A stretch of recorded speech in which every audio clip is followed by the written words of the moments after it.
going on, Jerome's? So the Minnesota Vikings this offseason free agency went hard in the paint, landing a Rodgers. That's right. So Isaiah Rodgers, cornerback from the alleged Super Bowl champion Philadelphia Eagles, signed a 2-year, $15 million deal. And frankly, it's a bit of a steal. And it does remind you a little bit of the Byron Murphy Jr. contract from a couple years ago when he was coming in from Arizona on a 2-year contract, where I think that Murph, as well as Isaiah Rodgers, definitely could and should provide the Vikings with a great cornerback tandem. Also, you got Blackman, Nudie, Okudah, who potentially could move to safety. I guess we'll see. And I know that people are freaking out about the cornerback room. I'm actually feeling pretty good about it. And it's clear that the Vikings do see Rodgers as a full-time starter at cornerback on the outside, around the outside. And Rodgers was off to a very solid start to his career with the Colts, of course, before the gambling thing.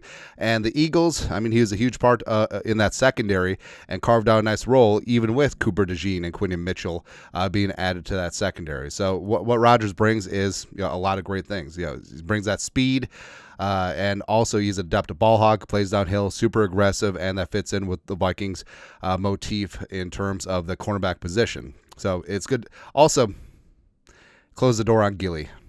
It happens, man. But he looks good. And although I did almost have a stroke, like I mentioned, when I saw the number 2 Rodgers jersey, in the Vikings team store. It's kind of weird. But long story longer, of course, Brian Flores, you can never have enough corners. Or you can find cover 2 corners down at 7-Eleven, as Zimmer said. But even though the Vikings, I feel like, are pretty solid at cornerback, they still could have had one in the draft, because why the hell not? But Flores, definitely a defensive backs first guy, and he is one of those DCs that builds from the back to the front. Although the front's pretty damn good too, right? So maybe that defense is fully coming together. And long story longer, apparently Flores was instrumental in the persuading of the front office to really go hard in the paint for Isaiah Rodgers. This is from Kevin Seaver at ESPN, who's not Carl Gerbschman, who's not. Cornerback Isaiah Rodgers is a Brian Flores special. The Vikings have brought back only one of their top 4 cornerbacks from last season, veteran Byron Murphy Jr. They left some questions about who will start opposite Murphy. While there could be more free agent activity after the draft, the early front runner is clearly Rodgers, who appeared in 15 games last season for the Eagles, but took only 36% of the defensive snaps. Now, I know a lot of people say Asante Samuel Jr. deal is done. I'm not so sure after the report about the medicals. I don't know. Anyways, O'Connell said that Flores identified Rodgers as a possible target early in free agent evaluations, and that Flores' success rate on other suggestions in the past, including linebackers Andrew Van Ginkel and Blake Cashman outside, how about that, spurred action. When Flo kind of has that tone in his voice about guys, he's pretty darn accurate, O'Connell said, which is good. And it speaks to the collaboration in the building, because not only does Kevin O'Connell have input on the offense, specifically quarterbacks, Flores has input on the defense. Now, bottom line, it is Kwesi making the decision, him in conjunction with the scouting department and whatnot, but it is a nice little kumbaya, my lord, collaboration on draft picks and free agents. Smart man.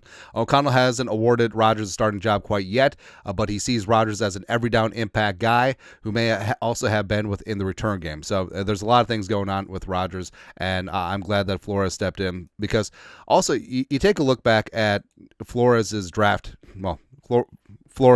history, right? So he could and should have had impact on Mekhi Blackman when he was a 3rd-round pick in 2023, as well as rest in power Kyrie Jackson in the 4th round 2024. And there is a certain type of corner that Flores is looking for this defense. I'm sure Durante Jones has a ton of input as well. So if Rodgers was sought out as Brian Flores' guy in free agency, and as Seifert mentioned, Cashman and AVG were in that mix too, pretty fired up about the future of Isaiah Rodgers. So that makes sense. But your thoughts are thoughts. Brian Flores was all in on Rodgers, Isaiah Rodgers. Let us know thoughts, comment section. You guys are the best. You know what to do. Skol, production value.